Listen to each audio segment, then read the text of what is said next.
যুদ্ধ সংঘাত চলছে সামরিক শাসন কবলিত মিয়ানমারে। সশস্ত্র গোষ্ঠীর সেই যুদ্ধের ঢেউ এসে লাগছে বাংলাদেশে। সীমান্তে আতঙ্ক উৎকণ্ঠার মধ্যেই মাঝেই ঘটছে হতাহতের ঘটনা। সবশেষ সীমান্তের ওপার থেকে গুলি এসে প্রাণ কেড়ে নিয়েছে কক্সবাজারের টেকনাফের এক শিশুর। গুলিবিদ্ধ হয়েছেন আরও একজন। আতঙ্ক ছড়িয়ে পড়েছে সীমান্ত জুড়ে।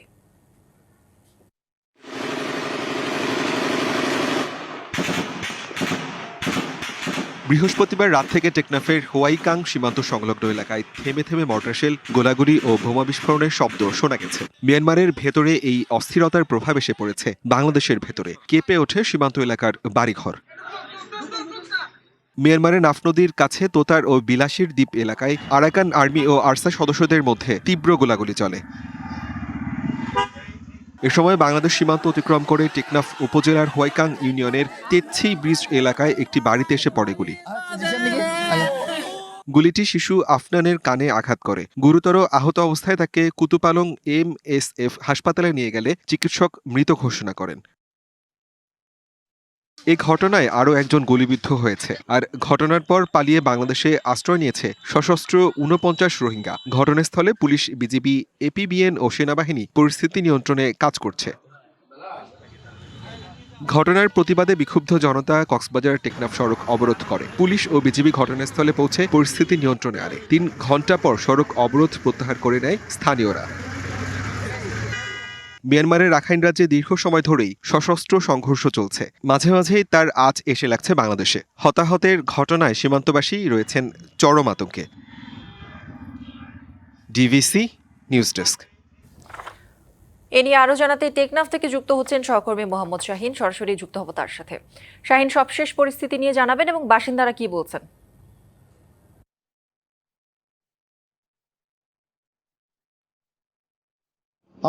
আমি এই মুহূর্তে অবস্থান করছি আপনার কক্সবাজারের টেকনাফ হোয়াইকং উনচিপ্রাং সীমান্তের একদম কাছাকাছি। আপনারা জানেন মিয়ানমারের যে আরাকান আর্মি এবং রোহিঙ্গা বিদ্রোহী গোষ্ঠীর সাথে চলমান যুদ্ধের কারণে গত 3 দিন যাবৎ চলছে ব্যাপক মিয়ানমার সীমান্তে গোলাগুলি।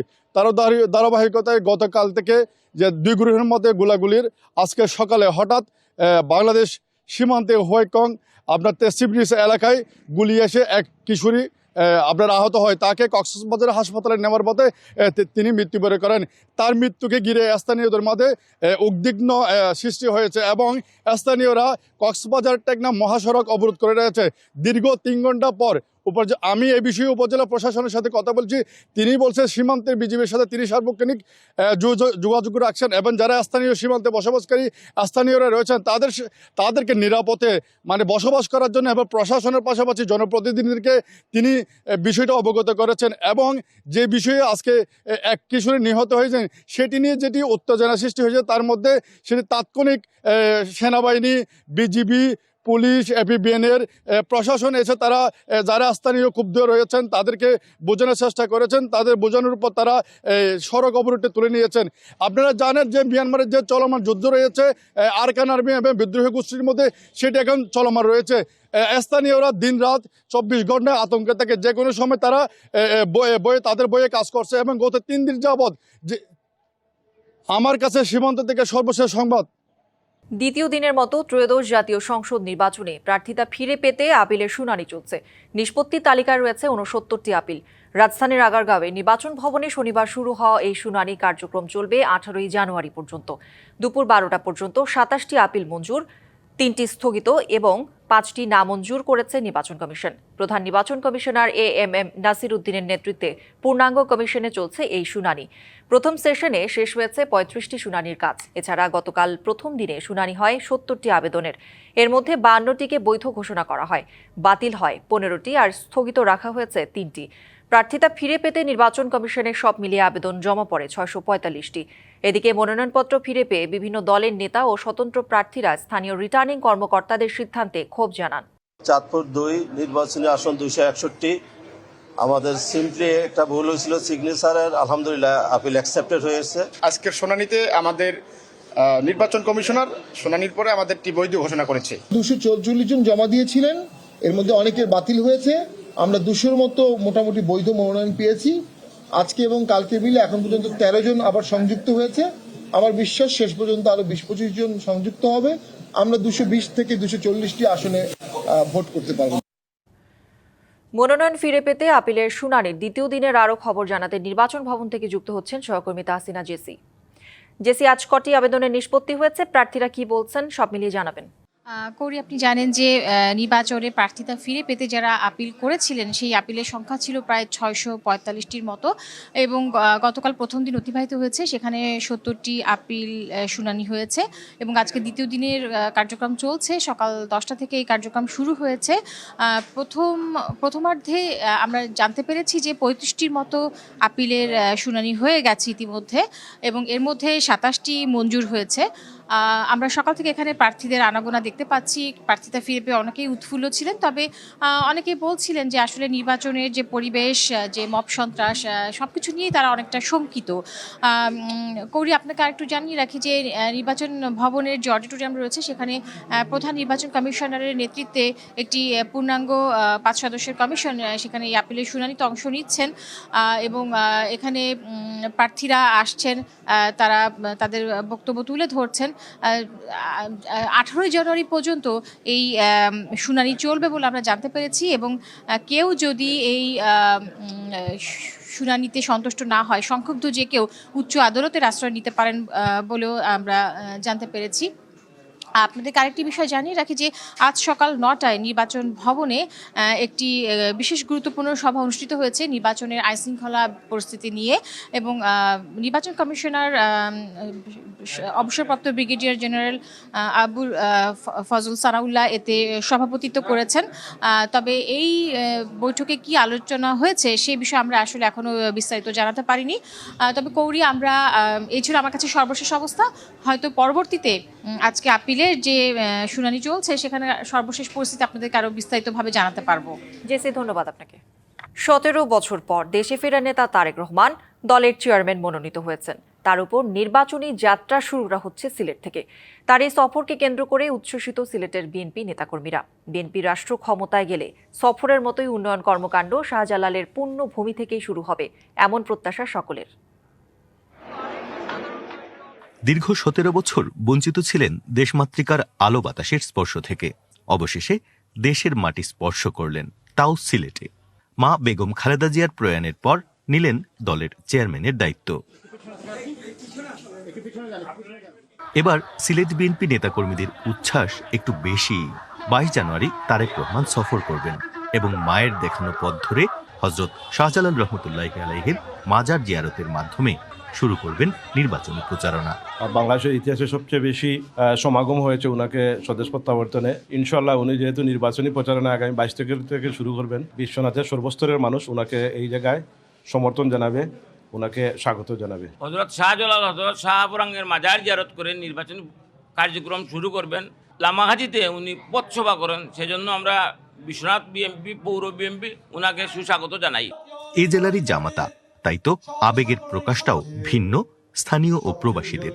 তার সফরের মাধ্যমে সিলেটের উন্নয়ন নতুন মাত্রা পাবে বলেও প্রত্যাশা সকলের।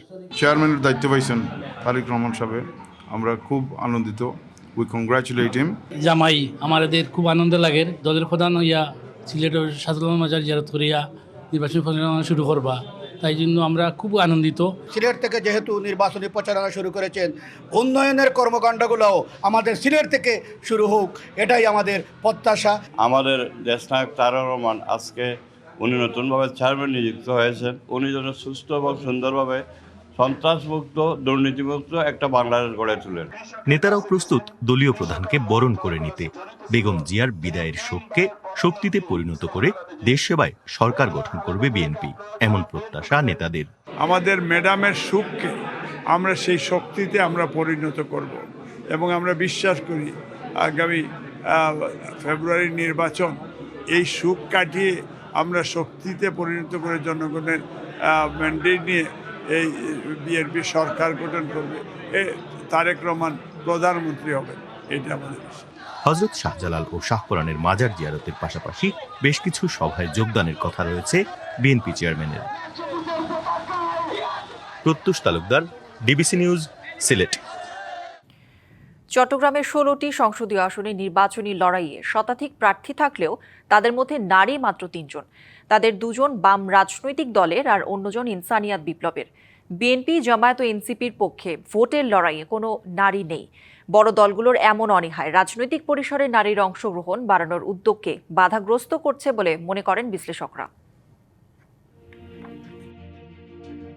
চট্টগ্রামের সংসদীয় আসন 16টি। এসব আসনে এখন পর্যন্ত ভোটের লড়াইয়ে আছেন 102 প্রার্থী। তবে শতাধিক প্রার্থীর মধ্যে নারী রয়েছেন মাত্র 3 জন।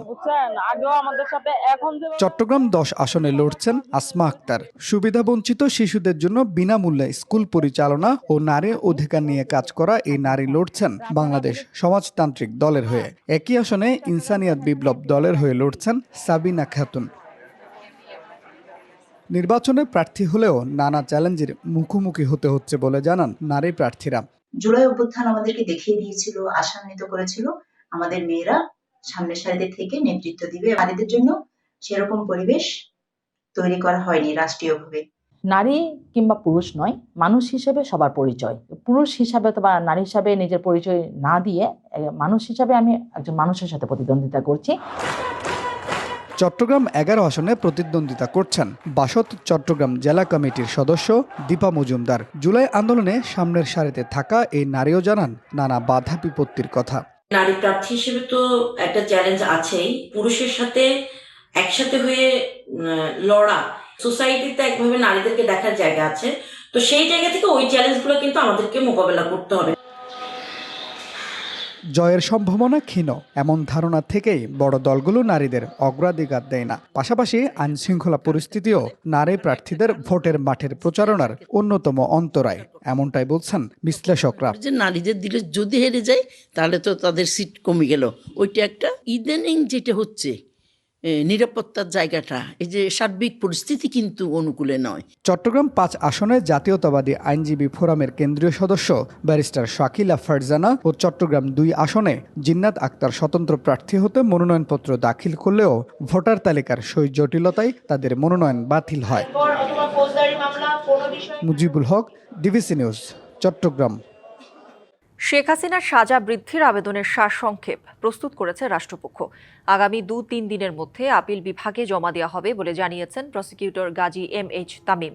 এদিকে সজীব ওয়াজেদ জয় ও সাবেক প্রতিমন্ত্রী জুনায়েদ আহমেদ পলকের বিরুদ্ধে জুলাই-আগস্টে গণঅভ্যুত্থানের সময় ইন্টারনেট বন্ধ করে হত্যাসহ মানবতাবিরোধী অপরাধের মামলায় অভিযোগ গঠন বিষয়ে শুনানি শেষ হয়েছে। আসামিপক্ষকে আইনি পরামর্শ নিতে কারাগারে যোগাযোগের অনুমতি দিয়েছে ট্রাইব্যুনাল 1। পত্রিকায় বিজ্ঞপ্তি দেওয়ার পরও এই মামলায় হাজির না হওয়ায় পলাতক বিবেচনায় জয়ের পক্ষে গত 17 ডিসেম্বর রাষ্ট্রনিযুক্ত আইনজীবী নিয়োগের আদেশ দেয় ট্রাইব্যুনাল। এছাড়া পলাতক জয়ের পক্ষে লড়বেন সরকার নিযুক্ত আইনজীবী মঞ্জুর আলম।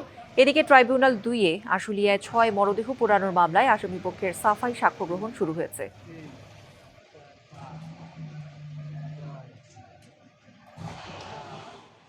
এই আন্দোলনে যারা ছাত্র জনতা নিরীহ নিরস্ত্রভাবে শান্তিপূর্ণ আন্দোলন করছিল তাদের উপরে মানবতা বিরোধী অপরাধ পরিচালনা করেছে এবং সেই তথ্য দেশে এবং দেশের বাইরে যেন মানুষ জানতে না পারে সেই জন্য পরিকল্পিতভাবে ইন্টারনেট বন্ধ করেছে। শুধু তাই নয়, এই আন্দোলনকারীরা যেন পরস্পর যোগাযোগ করতে না পারে সেজন্য এই ইন্টারনেট বন্ধ করা হয়েছে। ত্রয়োদশ জাতীয় সংসদ নির্বাচনে ভোটের দিন ঠিক হয়েছে 12 ফেব্রুয়ারি। সারা দেশে বইছে সেই ভোটের হাওয়া। এ নিয়ে কি ভাবছেন সাধারণ মানুষ থেকে শুরু করে আগামীর জনপ্রতিনিধিরা, সে কথা জানাতে ডিবিসি নিউজের ইলেকশন এক্সপ্রেস ছুটে যাচ্ছে সব সংসদীয় আসনে। এখন রয়েছে সংসদীয় আসন 231, সিলেট 3-এ। CSRM ডিবিসি ইলেকশন এক্সপ্রেস, আমরা আছি সিলেট 3 আসনে। আমাদের সাথে আছেন সিলেট 3-এ এনসিপি মনোনীত প্রার্থী ব্যারিস্টার নুরুল হুদা জুনেদ। তার সাথে আমরা কথা বলবো, জানবো তার পরিকল্পনার কথা। জনাব নুরুল হুদা জুনেদ, আসলে কি পরিকল্পনা বা কি ধরনের প্রতিশ্রুতি নিয়ে আপনারা সাধারণ মানুষের কাছে গিয়েছেন এবং এখনো যাচ্ছেন? ধন্যবাদ আপনাকে। আমি প্রথমেই সংক্ষিপ্ত করে শুরু করছি আমার মহান রবের নামে এবং আমাদের সিলেটের 18 জন শহীদ যারা বৈষম্য বিরোধী আন্দোলনে জীবন দিয়েছেন এবং শত শত আহত শহীদের রুহের আত্মার মাগফিরাত কামনা করছি। আমি আসলে আমাদের জাতীয় নাগরিক পার্টি এনসিপি প্রথম থেকেই যখন আমাদের পার্টি গঠিত হয় এরপর থেকে যে উদ্দেশ্য নিয়ে আমরা কার্যক্রম শুরু করি, আপনারা দেখেছেন যে আমরা নির্বাচনের দিকে যতটা না ছিলাম তার থেকে বেশি সংস্কারকে হচ্ছে যে মানুষের কাছে পৌঁছে দেয়া, যে সংস্কারের প্রয়োজনীয়তা, গণভোটকে সফল করা, যেটা 28শে ফেব্রুয়ারি আমাদের প্রধান আহ্বায়ক নাহিদ ইসলাম ঘোষণা করেছিলেন। এই বিষয়গুলো আমরা তুলে ধরার জন্য মিছিল, মিটিং এইগুলাই করছিলাম এবং জনসমাবেশ করছিলাম। আপনারা দেখেছেন জুলাই পদযাত্রার মাধ্যমে হচ্ছে যে পুরা সিলেটের তরুণরা কিভাবে হচ্ছে যে সাড়া দিয়েছিল আমাদের এই যে ম্যান্ডেটগুলো নিয়ে আমরা আগাচ্ছিলাম। যখন নির্বাচনের দিকে আমরা আগালাম, আমরা অবশ্যই হচ্ছে যে ত্রয়োদশ জাতীয় নির্বাচন আমরা চাই। নতুন দেশ হয়েছে, এই দেশে হচ্ছে যে একটা লেভেল প্লেইং ফিল্ড, একটা ইলেকশন হোক। আমরা এইখান থেকে 3 জন নমিনেশন সাবমিট করেছি, আমাদের দলীয় মনোনয়ন, এবং আমি সিলেট 3 দক্ষিণ সুরমা ফেঞ্চুগঞ্জে প্রথম থেকেই হচ্ছে যে কাজ করছিলাম। গত বছর জুলাইয়ের 15ই অগাস্ট থেকে আমি দেশে চলে আসি এবং তারপর থেকে আমি মাঠে ছিলাম। আমরা মানুষের আমার সিলেট 3 এরিয়াটা হচ্ছে একটু ডিফিকাল্ট, এক কথায় বলা যায় না যে বৈষম্য হয়েছে, এই ধরনের বৈষম্য হয়েছে। ইটস বিকজ সিলেট 3-এ হচ্ছে 3টা উপজেলা। আপনি যদি দক্ষিণ সুরমা উপজেলা ধরেন, এটা একেবারে শহরতলি, যেটা গত 54 বছরে আমি বলি যে পরিকল্পিত নগরায়নের মাধ্যমে নগরকে এক্সটেন্ড করে এখানে নিয়ে আসা যাইতো, কিন্তু অপরিকল্পিত হাউজিং করে গত 20 বছর 30 বছর থেকে আপনি দেখবেন হচ্ছে যে ব্লক করে রাখা হয়েছে পুরা এই এলাকাটা। একই সাথে দেখবেন কোনো ইন্ডাস্ট্রিয়াল এরিয়া গড়ে উঠে নাই, এবং আপনি দেখবেন স্লাম গড়ে তোলা হয়েছে, এবং শহরটাকে নদীর ওই পার, সুরমা নদীর ওই পারকে বস্তি বানানো হচ্ছে, এই পারে এক্সটেন্ড করা হচ্ছে না। এটা রাজনীতিবিদদের কৌশল ছিল, বা ওনারা হচ্ছে যে কেউ সদিচ্ছা ছিল না যে দক্ষিণ সুরমাকে এই জায়গায় নিয়ে যাওয়া। বালাগঞ্জ উপজেলা আমাদের সাথে যুক্ত হয়েছে, আপনারা জানেন প্রথমে একাংশ ছিল, তারপরে পুরো বালাগঞ্জ উপজেলা আসছে। বালাগঞ্জ উপজেলাকে একটা আইল্যান্ড বানিয়ে রাখা হয়েছে, একটা অনুন্নত উপজেলা বানিয়ে রাখা হয়েছে গত 54 বছর। আপনি যদি যান বালাগঞ্জ উপজেলার রাজস্ব যদি খেয়াল করেন, আপনারা সাংবাদিকরা অবশ্যই জানবেন যে একেবারে নিচে, সদরের একটা ইউনিয়নের সমান না, আমি মনে করি না হবে। তো এইসব আপনি যদি ফেঞ্চুগঞ্জ উপজেলায় যান, ফেঞ্চুগঞ্জ উপজেলায় বৈষম্য, ওইখানে একজন সাবেক এমপি ছিলেন আওয়ামী লীগের, এমপি সাহেবের বাড়ির বাম দিকে দেখবেন আপনি ওইখানে পাওয়ার প্ল্যান্ট আছে, পাওয়ার প্ল্যান্টের রাস্তা দেখবেন বছরের পর বছর হচ্ছে যে নষ্ট হয় না, কিন্তু ঠিক যেখানে লোকালয় ফেঞ্চুগঞ্জ বাজারের রাস্তাটা দেখবেন হচ্ছে যে জরাজীর্ণ, একটা সংসদীয় আসনের 5 বছরের 4 বছরই তাকে ভাঙ্গা। তো বৈষম্য চরম পর্যায়ে আমাদের সাথে হয়েছে। তো আমি মনে করি যে এইগুলাই আমরা অ্যাড্রেস করার চেষ্টা করছি এবং ভবিষ্যতে সমাধান করার চেষ্টা করছি। জনাব জুনেদ, আমি একটু জানতে চাই, এখানে তো আপনাদের রাজনৈতিক জোটের ক্ষেত্রে অনেক প্রার্থী আছে বা একাধিক প্রার্থী আছেন, সেক্ষেত্রে আসলে চূড়ান্ত সিদ্ধান্তটা কি আসতে পারে এবং সেটা আপনারা কিভাবে দেখবেন? দেখেন, আমরা তো হচ্ছে যে দলটা তরুণদেরকে নিয়ে, ছাত্রদেরকে নিয়ে আমাদের দল গঠিত হয়েছে। আমরা গত 1.5 বছরে আমরা চেষ্টা করেছি তরুণদের একটা জোয়ার তোলার, এবং সিলেটে এই জোয়ারটা আপনারা দেখেছেন আমরা কিভাবে তরুণদেরকে নিয়ে কাজ করার চেষ্টা করেছি। আমরা মনে করি এনসিপি এখন পর্যন্ত শাপলাকুলি মার্কা নিয়ে সিলেটে ইলেকশন করতে চায়। সিলেটে আমরা যে 3টা আসনে নমিনেশন সাবমিট করেছি, আমি মনে করি হচ্ছে যে আমাদের সবগুলাই কাজ হয়েছে, এবং সিলেট 3-এ আমরা প্রতিটা মানুষের কাছে যাওয়ার চেষ্টা করেছি, অনলাইন অফলাইনে, এবং আমরা মনে করি সিলেট 3-এ শাপলাকুলি আমরা পাবো এবং আমরা শাপলাকুলির মাধ্যমে ইলেকশন করব। অনেক ধন্যবাদ আমাদেরকে সময় দেওয়ার জন্য। দর্শক, CSRM ডিবিসি ইলেকশন এক্সপ্রেস, আমরা সিলেট 3-এ আছি। আমরা পরবর্তীতে সিলেট 4-এ নতুন কোনো রাজনৈতিক দলের প্রার্থীর সাথে আমরা কথা বলবো। ডিবিসি নিউজের সাথেই থাকুন। বাংলাদেশে আগামী জাতীয় নির্বাচন সুষ্ঠু ও অবাধ হবে, এমন আশা ইউরোপীয় ইউনিয়নের নির্বাচন পর্যবেক্ষণ মিশনের। তারা মনে করে আগামী নির্বাচনে এখনো বড় চ্যালেঞ্জ পারস্পরিক আস্থা ও বিশ্বাস প্রতিষ্ঠা। আজ রাজধানীর একটি হোটেলে ব্রিফিংয়ে এই আশা জানান মিশন প্রধান ইভার্স ইয়াপস। বাংলাদেশের নির্বাচন অবাধ ও সুষ্ঠু হবে বলে আশা করছি। নির্বাচনে আমরা সব নাগরিক, যেমন সংখ্যালঘু, নারী, ক্ষুদ্র জাতিসত্তার মানুষ ভোট দিতে পারবে বলে আশা করছি। প্রায় 17 বছর আগে এনবিআরের করা আয়কর ফাঁকির মামলায় বিএনপি নেতা ও সাবেক ভূমি উপমন্ত্রী রুহুল কুদ্দুস তালুকদার দুলুকে খালাস দিয়েছে আদালত। রবিবার ঢাকার বিশেষ জজ আদালতের বিচারক রবিউল আলম এ রায় ঘোষণা করেন। দুলুর আইনজীবী বোরহান উদ্দিন জানান, এটি ছিল হয়রানিমূলক মামলা। এই মামলায় এনবিআরের 4 জন কর্মকর্তা আদালতে সাক্ষী দেন, তবে তাদের সাক্ষ্যে অভিযোগ প্রমাণিত না হওয়ায় আদালত বিএনপি নেতা দুলুকে মামলা থেকে খালাস দেন। এনবিআরের সহকারী কর কমিশনার হাফিজ আল আসাদ বাদী হয়ে 2008 সালের 3রা আগস্ট দুলুর বিরুদ্ধে কর ফাঁকি দেওয়ার অভিযোগে মামলাটি দায়ের করেছিলেন। মামলার অভিযোগে বলা হয়, আয়ের বিপরীতে 10 লাখ টাকার আয়কর ফাঁকি দেন তিনি। 2008 সালের নির্বাচনে শেখ হাসিনার সম্পদের যেসব তথ্য হলফনামায় দিয়েছিলেন তাতে মিথ্যা তথ্য ছিল বলে মন্তব্য করেছেন দুদক চেয়ারম্যান আব্দুল মোমেন। বলেন, তৎকালীন দুদক ও নির্বাচন কমিশন বিষয়টি যথাযথভাবে যাচাই করলে তিনি ওই নির্বাচনে অংশ নেওয়ার যোগ্যতা হারাতেন।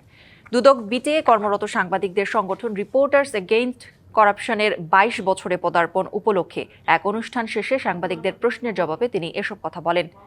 আরও বলেন, হলফনামায় অপ্রদর্শিত অর্থ বা সম্পদের বিষয়ে দুদকের তাৎক্ষণিকভাবে কিছু করার সুযোগ না থাকলেও নিজ নিজ এখতিয়ার থেকে সম্পদের তথ্য গোপনের বিষয়গুলো খতিয়ে দেখবে দুদক।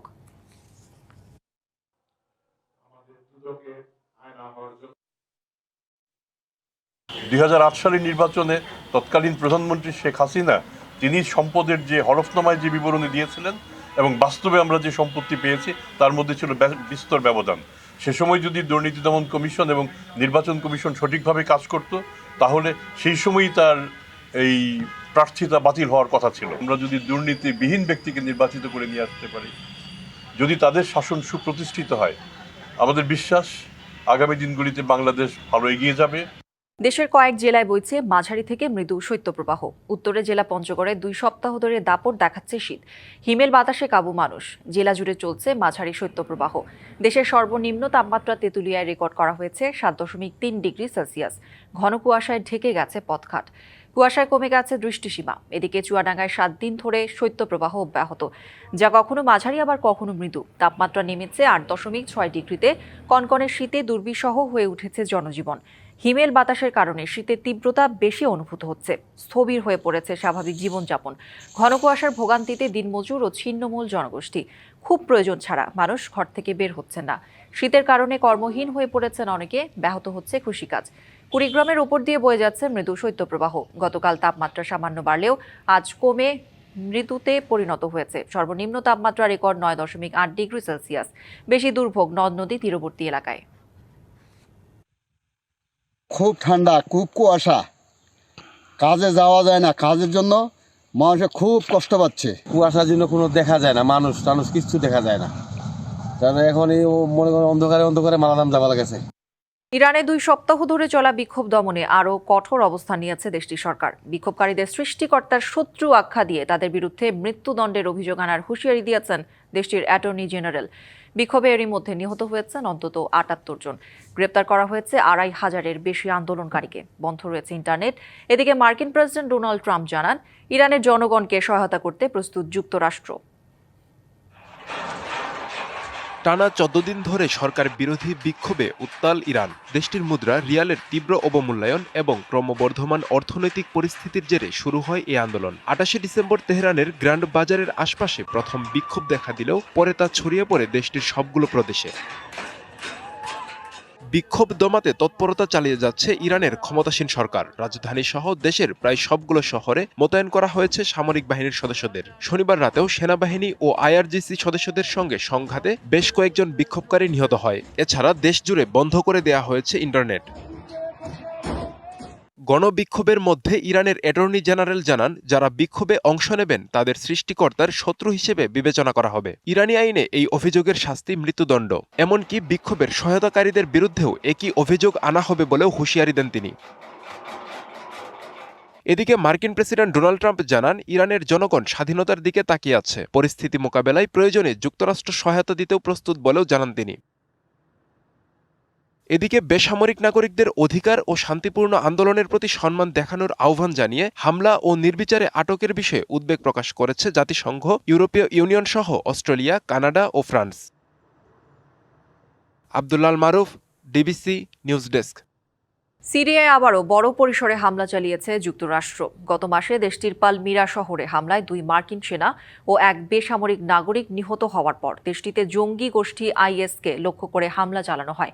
মার্কিন সামরিক বাহিনী এক বিবৃতিতে জানায়, স্থানীয় সময় শনিবার বিকেলে সিরিয়ার বিভিন্ন এলাকায় আইএসের একাধিক লক্ষ্যবস্তুতে আঘাত করা হয়।